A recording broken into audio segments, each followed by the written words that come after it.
اللہ کی طرف رجوع کرے، یہ چیز بھی بخشش کا ذریعہ بنتی ہے۔ کچھ اور اعمال ہیں جو گناہوں کو مٹانے والے ہیں۔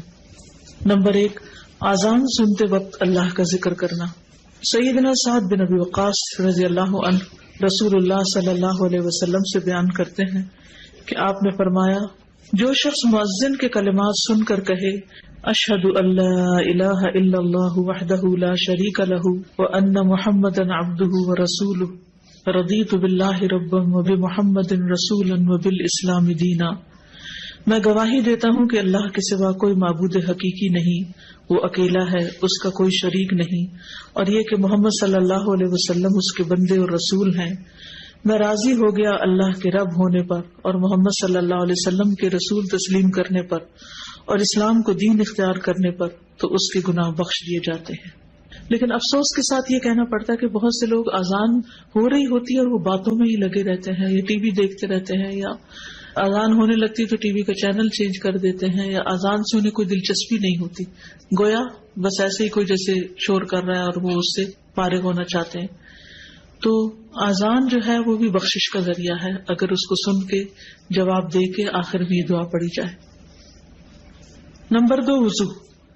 سیدنا عثمان بن عفان رضی اللہ عنہ بیان کرتے ہیں کہ رسول اللہ صلی اللہ علیہ وسلم نے فرمایا، من تودع فاحسن الوضوء خرجت خطاياه من جسده حتى تخرج من تحت اظافره، جو شخص وضو کرے اور اچھے طریقے سے وضو کرے تو اس کے گناہ اس کے جسم سے نکل جاتے ہیں، یہاں تک کہ اس کے ناخنوں کے نیچے سے بھی خارج ہو جاتے ہیں۔ تو اس لیے شوق سے وضو کرنا چاہیے، محبت سے، پوری خوشی کے ساتھ، کیونکہ بہت سے لوگ وضو کرنے سے گھبراتے ہیں یا وضو کو ایک بوجھ سمجھتے ہیں۔ تو آپ وضو کریں تو یہ سوچیں کہ یہ میرے گناہوں کو دھونے کا ذریعہ ہے۔ نمبر 3، نماز۔ سیدنا ابو ہریرہ رضی اللہ عنہ بیان کرتے ہیں کہ انہوں نے رسول اللہ صلی اللہ علیہ وسلم کو فرماتے ہوئے سنا، ارأیتم لو ان نہرا بباب احدکم یغتسل فیہ کل یوم 5 هل يبقى من درنه شيء؟ قالوا لا يبقى من درنه شيء، قال فذلك مثل الصلوات الخمس يمحو الله به الخطايا۔ بتاؤ، اگر تم میں سے کسی کے دروازے پر نہر بہ رہی ہو اور اس میں وہ روزانہ 5 مرتبہ غسل کرے تو کیا اس کے جسم پر کچھ میل کچیل باقی رہ جائے گا؟ صحابہ نے عرض کیا کہ کچھ میل کچیل باقی نہ رہے گا۔ آپ نے فرمایا، 5 نمازوں کی مثال اسی طرح ہے کہ اللہ ان کے ساتھ گناہوں کو مٹاتا ہے۔ تو گویا اذان کے بعد وضو، وضو کے بعد نماز، یہ انسان کے گناہوں کو دور کرنے کا ذریعہ ہے۔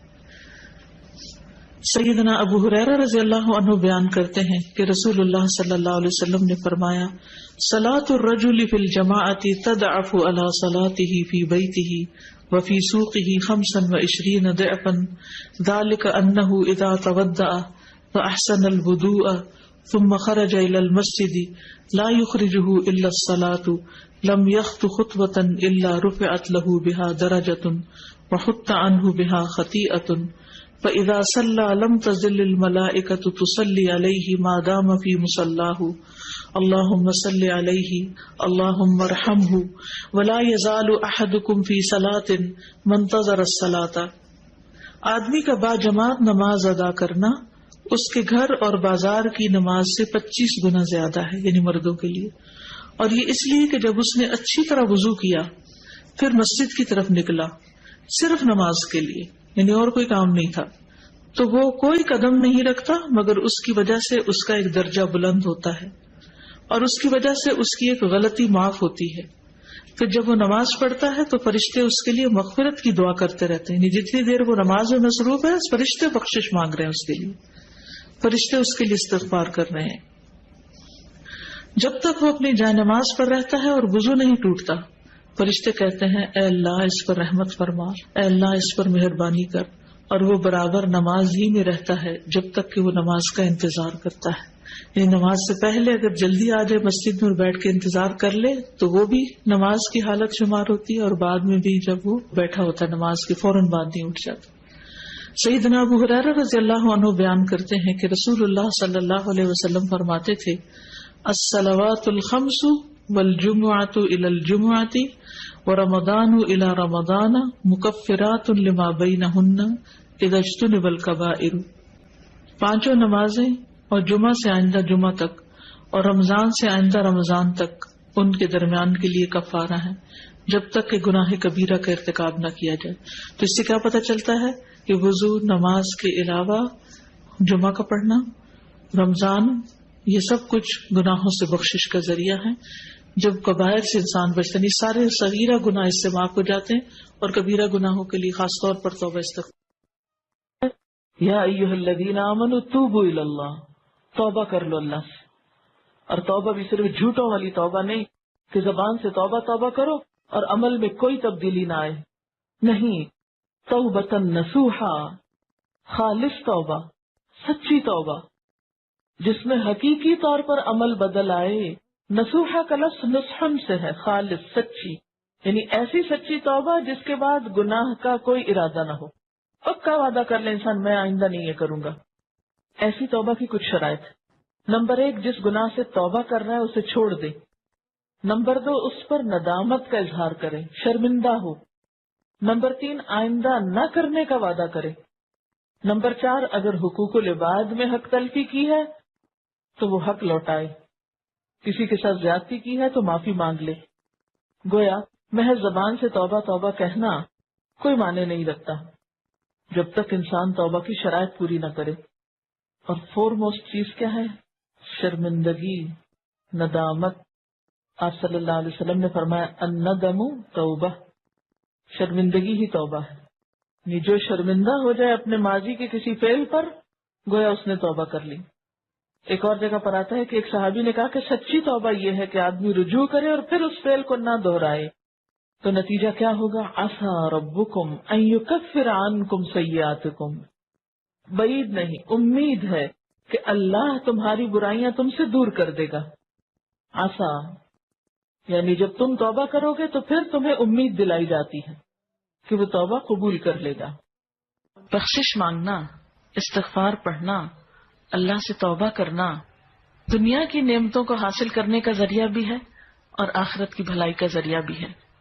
سورۃ نوح میں اللہ سبحانہ وتعالی فرماتے ہیں، حضرت نوح علیہ السلام نے اپنی قوم کو استغفار کرنے کو کہا، اور کیا کہا؟ فَقُلْتُ اسْتَغْفِرُوا رَبَّكُمْ، میں نے اپنی قوم سے کہا کہ اپنے رب سے استغفار کرو، اپنے رب سے معافی مانگو۔ تو نتیجہ کیا ہوگا؟ انہو کان غفارا، بے شک وہ بہت زیادہ معاف کرنے والا ہے۔ یرسل السماء علیکم مدرارا، تم پر آسمان سے خوب بارشیں برسائے گا، آسمان کو تم پر برسنے والا بنا دے گا۔ ویمددکم باموال وبنین، تمہیں مال اور بیٹوں سے مدد دے گا۔ ویجعل لکم جنات، تمہارے لیے باغات بنائے گا۔ ویجعل لکم انہارا، اور تمہارے لیے نہریں جاری کر دے گا۔ آپ دیکھیں کہ ایک انسان کی خواہش کیا ہوتی کہ اس کو کیا کچھ ملے، یعنی رہنے کا مقام اور حالات جو ہیں وہ پرسکون ہو، پھر اس کے بعد یہ کہ مال ہوں، بیٹے ہوں، باغ ہوں، اور زندگی کی اور آرائشیں اور نعمتیں ہوں۔ یہ ساری چیزیں کہاں سے ملتی ہیں، کیسے ملتی ہیں؟ استغفار سے ملتی ہیں۔ عام طور پر لوگ پریشان ہوتے ہیں، دکھی ہوتے ہیں۔ مثلا ایک شخص ایک بزرگ کی محفل میں آیا اور اس نے کہا کہ میرے حالات بہت تنگ ہیں، مجھے بہت پریشانی ہے، میرا رزق بہت تنگ ہے، تو آپ مجھے کوئی وظیفہ بتائیے۔ تو انہوں نے اس کو کہا کہ کثرت سے استغفار پڑھو۔ دوسرا آیا، اس نے کہا بچوں کی شادی نہیں ہوتی، تو آپ نے اس کو بھی کیا بتایا کہ کثرت سے استغفار کرو۔ تیسرا آیا تو کہنے لگا کہ بہت قحط سالی ہے، فصلیں اچھی نہیں ہوتی، تو آپ نے اس کو بھی استغفار کا بتایا۔ تو کسی نے ان سے پوچھا کہ بھائی 3 لوگ آپ سے 3 ڈفرنٹ مسئلے لے کر آئے ہیں، اپنی پریشانیاں لے کر آئے ہیں، آپ نے تینوں کو ایک ہی چیز بتائی ہے۔ تو اس پر انہوں نے یہی سورۃ نوح کی آیت پڑھ کر سنائی کہ دیکھو یہ قرآن میں اللہ کا وعدہ ہے اور اللہ کا وعدہ سچا ہے۔ اللہ تعالیٰ کی بات سے بڑھ کر سچی بات کس کی ہو سکتی ہے؟ ہمارے پڑھنے میں کمی کوتاہی ہو سکتی ہے، لیکن اللہ کی بات میں کوئی شک نہیں۔ ذالک الکتاب لا ریب فیہ، یہ وہ کتاب ہے جس میں کوئی شک نہیں۔ لیکن یہ ہے کہ بعض اوقات ہم خود پڑھنے میں کوتاہی کر دیتے ہیں، تو جن کا رشتہ نہ ہو رہا ہو وہ بھی، جن کا ہو چکا ہو اور شادی کے پرابلمز ہو وہ بھی، جن کا ہو چکا اور پھر بچے نہ ہو وہ بھی، ان سب کے لیے ایک ہی وظیفہ ہے، اور وہ کیا ہے؟ استغفار کا۔ پھر اسی طرح ایک اور جگہ پر ایک اور پیغمبر نے اپنے لوگوں سے کہا وَاسْتَغْفِرُوا رَبَّكُمْ ثُمَّ تُوبُوا إِلَيْهِ إِنَّ رَبِّي رَحِيمٌ وَدُودٌ، اپنے رب سے معافی مانگو اور اس کی طرف پلٹ آؤ، بے شک میرا رب رحیم ہے اور اپنی مخلوق سے بہت محبت رکھتا ہے۔ یعنی جب کسی بندے پر کوئی تکلیف آتی ہے تو ایسا نہیں کہ اللہ تعالیٰ اس پر خوش ہوتے ہیں اور جان بوجھ کے ستانا چاہتے ہیں بندوں کو، اللہ تو بندوں کے حق میں بہت مہربان ہے۔ پھر سوال یہ پیدا ہوتا ہے کہ تکلیف آتی کیوں؟ اگر وہ ہم سے محبت کرتا ہے اور وہ بہت مہربان ہے، تو بات یہ ہے کہ کچھ چیزیں ہم اچھے حالات میں سیکھتے ہیں اور کچھ چیزیں ہم ہارڈ شپ سے سیکھتے ہیں۔